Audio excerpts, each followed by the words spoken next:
चलिए दोस्तों इस सवाल को करते हैं। सवाल कह रहा है कि एक ड्रोन झील से 250 मीटर की ऊंचाई पर उड़ रहा है। ड्रोन के स्थान से झील के दोनों ओर स्थित दो विपरीत बिंदु पर अवनमन कोण 30 और थीटा है। चलिए ये मान लेते हैं ये झील है, ये उसके दो किनारे हैं ए और बी, ये ड्रोन उड़ रहा है। दोनों किनारों से जो कोण है वो 30 और थीटा है, जो है 250 मीटर की ऊंचाई पर ये ड्रोन उड़ रहा है। दोनों बिंदुओं के बीच में जो है 900 मीटर की दूरी है। ठीक है। अगर ये 1 है, ये √3 है, ये आपको रेशियो मालूम होगा। ये 30 है, ये 250 है, तो ये 250 √3 होगा। इस तरीके 250 √3 होगा। तो ये कितना होगा? ये वाली दूरी मान लेते हैं x है। तो x की वैल्यू कितनी होगी? 900 माइनस 250 √3, यानी 900 माइनस 250 √3 का मान उसने दे रखा है 1.7। तो 900 माइनस 25 7 175, असल में 17, 25 1 25, 25 17 425, इतना आ गया। ठीक है, 5 75 4, यही अपना आंसर है। तो एक्स की वैल्यू कितनी आ गई? 475 ये अपना आंसर हो गया। चलिए दोस्तों अगला सवाल देखते हैं। सवाल कह रहा है कि बर्तन में 80 लीटर घोल है, 20% नमक है। ठीक है, 16 लीटर घोल निकाला और उसकी जगह पर शुद्ध पानी डाल दिया गया। घोल में नमक का परसेंट क्या होगा? चलिए नमक बचा कितना? चलिए देखिए, मान लेते हैं ये 80% पूरा घोल है, उसमें से 20% तो नमक ही है। ठीक है, 20% नमक है, उसमें से 16 लीटर निकाल लिया। 16 लीटर मतलब जो रिप्लेसमेंट फैक्टर कितना? नहीं, 16 लीटर निकाल लिया 80 में से, तो रिप्लेसमेंट फैक्टर आएगा 1/5। ठीक है, तो मल्टीप्लाइंग फैक्टर कितना आया? 4/5, यानी 1 निकाल लिया 5 बचा, तो 1 निकाल लिया 5 में से, तो बचा कितना? 4/5। ये बचा क्या? ये नमक बचा है ना, क्योंकि नमक कांस्टेंट है, बदल लेगा। तो कितना बचा? 4 दूनी 8, 4 दूनी 8, 64/5, यानी 12.8। ये नमक बचा। टोटल कितना है? 80, यानी हमें परसेंटेज में बतानी है। टोटल 80 है, गुणे बराबर 16%, ये इतना नमक बचा। चलिए नेक्स्ट क्वेश्चन देखते हैं। नेक्स्ट क्वेश्चन कह रहा है कि किसी त्रिभुज के तीनों आंतरिक कोण समद्विभाजक। मान लो ये त्रिभुज है, ये त्रिभुज है, कहता है इस तीनों के आंतरिक कोण समद्विभाजक। ये इसका आंतरिक कोण समद्विभाजक, ठीक, ये इसका आंतरिक कोण समद्विभाजक, ये इसका आंतरिक कोण समद्विभाजक। तो इसको क्या बोलेंगे? इसको अंतःकेंद्री तो बोलेंगे ना। तो ये आंसर हो गया। चलिए दोस्तों इस सवाल को हम देखते हैं। कहता है कि छात्र ने 75% अंक प्राप्त किए, यदि वो 15 अंक और प्राप्त कर ले तो उसका जो प्रतिशत है 90% हो जाएगा। यानी उसने 75% अंक प्राप्त कर लिया। अगर वो 15 अंक और मिल जाए उसे, तो अंक कितने हो जाएंगे उसके? 90% हो जाएंगे। ये 15 इस तरफ रहेंगे, 75 को उस तरफ भेज देंगे, कितना हो जाएगा? 15%। यानी 15% की वैल्यू 15 है, यानी 15 अंक है। तो 100% की वैल्यू कितनी होगी? 100 अंक होगी। तो अधिकतम अंक कितने? 100। अपना आंसर कितना हो जाएगा? 100। चलिए दोस्तों हम नेक्स्ट क्वेश्चन देखते हैं। कह रहा है कि किसी संख्या को क्रमिक रूप से 5, 7, 11 से विभाजित करें तो शेषफल 2, 3, 4 मिलते हैं। यदि उसी संख्या को 15 से डिवाइड कर दें तो शेषफल क्या होगा? यदि अंतिम भागफल 1 हो। चलिए हम इसको सॉल्व करते हैं। तो इस तरीके से बना लेंगे। 5 है, ये डिवाइजर है, 7 और 11, तो शेषफल कितना होगा? 2 हो गए, 3 और 4। कहता है अंतिम शेषफल 1 है।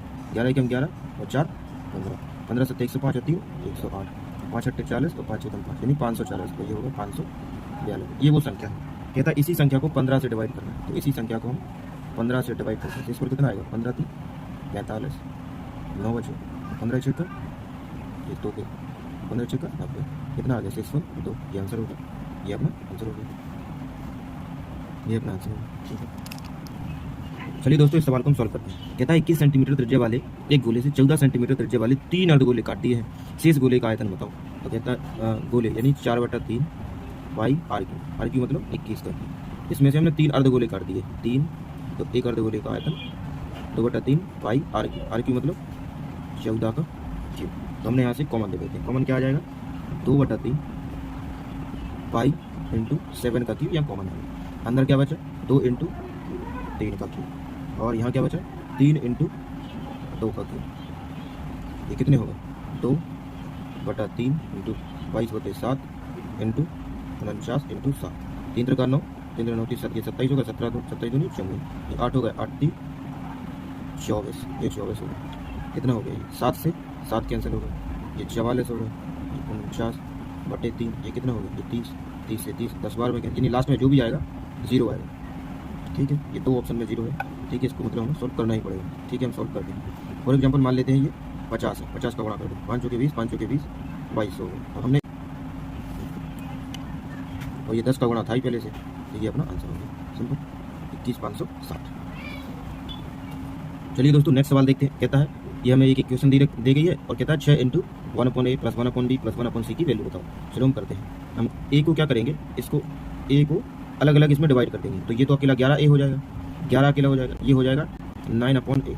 ऐसे ही इसमें होगा, ऐसे 11 माइनस 9/b, ऐसे 11 माइनस 9/c बराबर 0। ये कितने हो जाएगा, ये 33 हो गए। ये उस तरफ चले गए तो 9 कॉमन हो जाएगा, 1/a प्लस 1/b 1/c।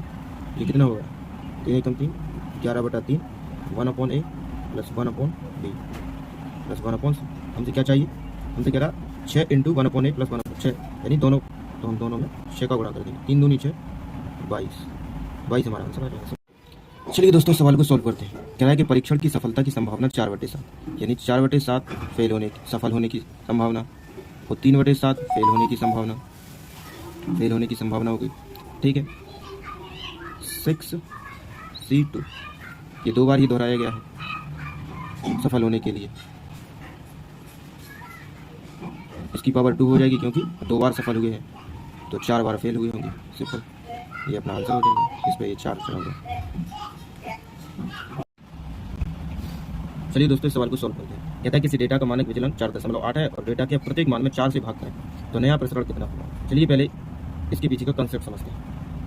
यदि प्रत्येक मान में यदि प्रत्येक वैल्यू में x जोड़ दें और चाहे x घटा दें तो कोई भी चेंज नहीं होता, नो चेंज। ठीक, लेकिन यदि हम प्रत्येक मान में x का गुणा कर दें तो वेरिएंस में x² का गुणा हो जाएगा। यदि हम प्रत्येक मान में x का भाग कर दें तो वेरिएंस में क्या होगा, x² का हमें भाग करना पड़ेगा। तो हमें मालूम है कि जो स्टैंडर्ड डेविएशन है SD बराबर रूट के अंदर v यानी अंडर रूट वेरिएंस होता है, तो SD बराबर v होता है ना। SD मतलब 4.8 इंटू 4.8। ठीक है, और हमने x का भाग किया है तो हमें वेरिएंस में क्या करना पड़ेगा, x² का भाग करना पड़ेगा। हमने कितने से भाग किया है, 4 से भाग किया है, तो 4 का स्क्वायर इंटू 4 का स्क्वायर। ठीक है, ये 4 चौके 16, 16 × 48 और 144। ये अपना आंसर है सिंपल। चलिए अब अगला सवाल देखते हैं। अगला सवाल कह रहा है कि m की वैल्यू ये दे रखी है। कहता है m plus 1/m minus n की वैल्यू बताइए। तो m की वैल्यू तो हमें दे रखी है। ठीक है, m की वैल्यू तो ये है 1 प्लस √2 प्लस √3। तो m माइनस 1 की वैल्यू कितनी आएगी, √2 प्लस √3, यही ना। हमें किसकी वैल्यू बतानी है, m प्लस 1/m माइनस 1। तो m की वैल्यू तो ये है 1 प्लस √2 प्लस √3। m माइनस 1 की वैल्यू कितनी है, √2 प्लस √3। ठीक है, 1 प्लस √2 प्लस √3। अब हम इसका हर परिमेयकरण करेंगे तो कितना आएगा, √3 माइनस √2, यानी √3 माइनस √2 का हम ऊपर नीचे गुणा कर देंगे तो ये कितने, नीचे तो 1 हो जाएगा, ऊपर आ जाएगा √3 माइनस √2। तो ये √2 से √2 कैंसिल हो जाएगा, तो कितना हो जाएगा आंसर, ये 2√3। ये अपना आंसर हो जाएगा। चलिए दोस्तों नेक्स्ट सवाल करते हैं। नेक्स्ट है कि 5y माइनस x बराबर 7 का एक ग्राफ है। x अक्ष को बिंदु इतने पर काटता है, यानी x अक्ष पे काटता है तो x पर ही निर्देशांक होगा, यानी x की वैल्यू x अक्ष पे ही होगी। y पे क्या होगा, y पे कुछ नहीं होगा, यानी y बराबर 0 होगा। ठीक, y की वैल्यू कितनी होगी, 0 होगी। x यदि y की वैल्यू 0 है, हमें ग्राफ दे ही रखा है y माइनस x बराबर 7। y की वैल्यू 0 है तो x की वैल्यू कितनी आ गई, -7। और ये कितने पे काटते हैं, a, b, यानी इसकी तो 0 हो गया, ये हो गया -7। तो हमें किसकी वैल्यू बतानी है, 3b माइनस 2a। तो ये तो 0 है, 2 इंटू -7, आंसर कितना हो गया, 14। ये आंसर होगा। चलिए दोस्तों सवाल को सॉल्व करते हैं। कह रहा है एक त्रिभुज है ABC के अंतर्गत वृत्त अंकित है। ठीक है, ये उसकी वजह है कि AB इतनी AB की लंबाई। सबसे पहले हम इसको कैलकुलेट में ड्रॉप कर लेते हैं। चलिए हमने इसको ड्रॉप कर लिया, ये हमने इसको ड्रॉप कर लिया, B A C और Q। AB की वैल्यू कितनी है, 14 है। BC की वैल्यू कितनी है, 9 है। CA की वैल्यू कितनी है, 12 है। हमें AP की वैल्यू चाहिए। ठीक है, मान लेते हैं AP x है तो ये भी x है, ये y है तो ये भी y, ये z है तो ये भी z। तो पता है 2 into x plus y z बराबर कितना हो गया, 14 9 23 प्लस 12 यानी 35। तो x plus y plus z कितना हो गया, 7.5। हमें पता है कि y प्लस जेड कितना, ये y प्लस जेड कितना है, 9 है कि नहीं। x बराबर ये 9 तरफ चला जाएगा तो 8.5। तो ए पी की वैल्यू कितनी होगी, 8.5 होगी। चलिए दोस्तों इस सवाल को सॉल्व करते हैं। कहता है 9 पुरुष और 3 महिलाएं एक गोल मेज पर बैठे हैं। कहता है यदि 3 महिलाएं साथ ही बैठे तो कितने तरीकों से बैठ सकते हैं। चलिए हम इसको देखते हैं। ये मान लो सर्किल है तो 9 पुरुष मान लेते हैं, ये पुरुष है 1 2 3 4 5 6 7 8 ये पुरुष हो गए, ये महिलाएं हो गई 1 2 3 ये महिलाएं हो गई। मान लेते हैं ये कितने हैं, ये टोटल 9 लोग हैं, इसको भी एक ही यूनिट मान लेते हैं। तो ये 9 और एक 10 सर्कल में बैठते हैं तो उनको टोटल तरीके कितने होते हैं, 10 - 1 फैक्टोरियल, यही ना। तो ये 9 हो गए, ये 10 हो गए, तो 10 - 1 9 फैक्टोरियल। अब ये महिलाएं हैं, ये 3 महिलाएं, ये भी 3 तरीके से बैठ सकती हैं, तो फैक्टोरियल 3। ये इनके कुल प्रकार हो। चलिए दोस्तों, इस सवाल को देखते हैं। कहता है ललित को एक वस्तु को 12.2% के लाभ पर बेचता है। यदि वह इसे 420 रुपये अधिक में बेचे तो 17.2% का लाभ होगा। वस्तु का क्रय मूल्य कितना होगा। चलिए देखते हैं प्रॉफिट जो है, इस प्रॉफिट में कितना डिफरेंस देता है। यहाँ 12.2% का लाभ, यहाँ 17.2% का लाभ, यानी 5% का हमें डिफरेंस दे रखा है। और यही डिफरेंस होगा 420 रुपये के बराबर। तो 100% की वैल्यू कितनी होगी, 1% की वैल्यू होगी 84 रुपये। 100% की वैल्यू कितनी होगी, 84 रुपये। सिंपल। चलिए दोस्तों, इस सवाल को देखते हैं। सवाल कह रहा है कि दुकानदार एक छूट योजना 13 खरीदो 3 मुफ्त पाओ की पेशकश करता है। तो दुकानदार द्वारा दी गई छूट कितना है, तो उसने 3 फ्री में दे दी। अपनी तरफ से टोटल कितने दी उसने, 13, तो ये भी दी, यानी 16 उसने दे दी। तो हम यही डिस्काउंट हो गया। 100 का गुणा कर देंगे, परसेंटेज में चेंज हो जाएगा। 4 चौके 16, 4 दूनी 8, 4 पंचे 20, 25 थी 75, 75/4 यानी 18.75%। ये होगा डिस्काउंट। चलिए दोस्तों, इस सवाल को सॉल्व करते हैं। सवाल कहता है x/y + y/x बराबर 1 है, तो x³ + y³ की वैल्यू कितनी है। चलिए देखते हैं। इसको हम एलसीएम ले लेते हैं, तो x² + y² बराबर, ये xy उस तरफ चले जाएंगे तो कितना होगा xy, इस तरफ आ जाएंगे तो कितना होगा x² + y² - xy बराबर 0। दोनों साइड हम क्या कर देंगे, x + y का गुणा कर देंगे। इस तरीके से x + y का गुणा कर देंगे, तो ये कितना हो गया, x³ + y³ बराबर 0। और यही हमें पूछा था। चलिए दोस्तों, इस सवाल को हम सॉल्व करते हैं। कहता है ये डेसिमल 172 है, बाइनरी में चेंज करना है।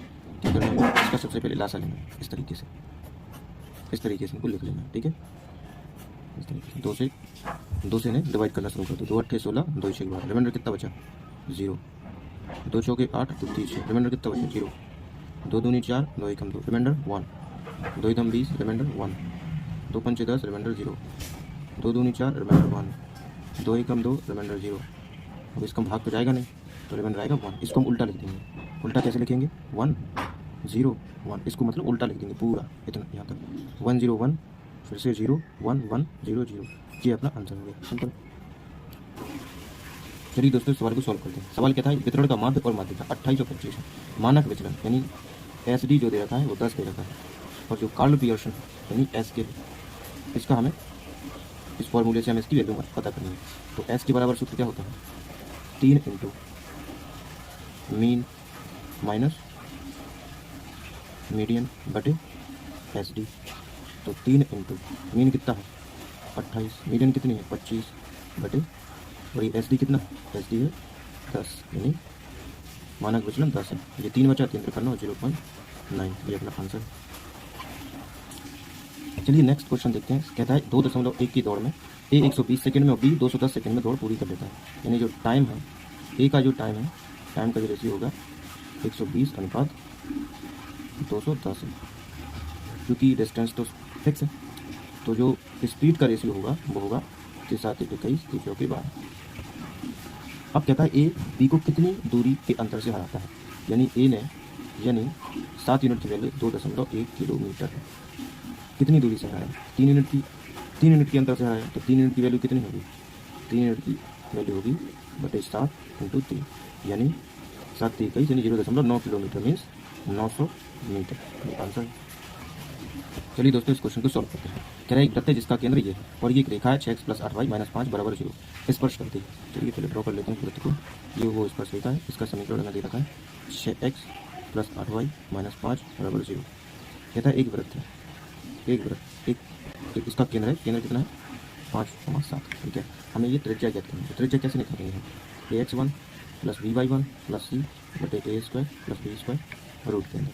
तो 8 a क्या है, a 6 है, x1 क्या है 5 है, 8 b है, y1 क्या है 7 है, तो -5 ac है। हमें तो a² + b² रूट के अंदर, यानी 6 का स्क्वायर + 8 का स्क्वायर, तो ये ट्रिपलेट भी होता है। तो बार क्या आ जाएगा 10 आ जाएगा। तो r बराबर कितना हो जाएगा 6 पंचे 30 -5 चलेगा तो ये 25 हो गया। 8 7 56 हो गए बटे 10, ये कितने हुए 81। 10 का भाग जाएगा तो 8.1 मीटर, ये आंसर हो जाएगा। चलिए नेक्स्ट क्वेश्चन देखते हैं। क्या है कि 10,000 और 15,000 पर समान दर से 3 वर्षों का साधारण ब्याज का अंतर कितना है। तो मूलधन में कितना अंतर है इन दोनों में? इन दोनों में 10,000 15,000, यानी 5,000 का अंतर है।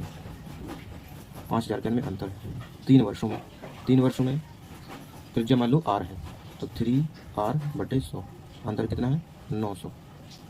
0 से 0 कैंसिल, 3 5 है 15, 15 6 का 90, बस r बराबर 6%, सिंपल। और ये 0 से ये 0 भी खत्म हो जाएगा। चलिए दोस्तों, आज का आखिरी सवाल देखते हैं। मैं कुछ फ्रैक्शंस दिए गए हैं, कहता है सबसे बड़ी भिन्नों का योगफल बताओ। तो हमें 13/25 दिया गया है, और क्या दिया गया है 17/24, 19/33, 21/28। हमें पता है कि सबके डिनोमिनेटर बड़े हैं, यानी ये प्रॉपर भिन्न में हमें सबसे बड़ी भिन्न देखने के लिए क्या करना पड़ता है? डिफरेंस लेना पड़ता है। इनका डिफरेंस कितना है? 12 है, इनमें डिफरेंस 7 है, इनमें डिफरेंस 16 है, 16 इनमें डिफरेंस 7 है इन दोनों का। तो सबसे छोटा डिफरेंस कहाँ है? यहाँ पे। तो यही दो भिन्न आपस में क्या है? सबसे बड़ी है। 24 का अपने जोड़ दीजिए, 24 और 28 कैल्शियम कितना आ जाएगा? 168 आ जाएगा। 24 सत्ते 168, 7 के ऊपर बढ़ा 119, तो 28 हो गया। 28 का इसमें भाग करो तो 28 6 बार में चला जाएगा, तो ये हो गया 126। इनको जोड़ दो, कितना हो जाएगा? ये हो जाएगा 245/168, यही अपना आंसर है।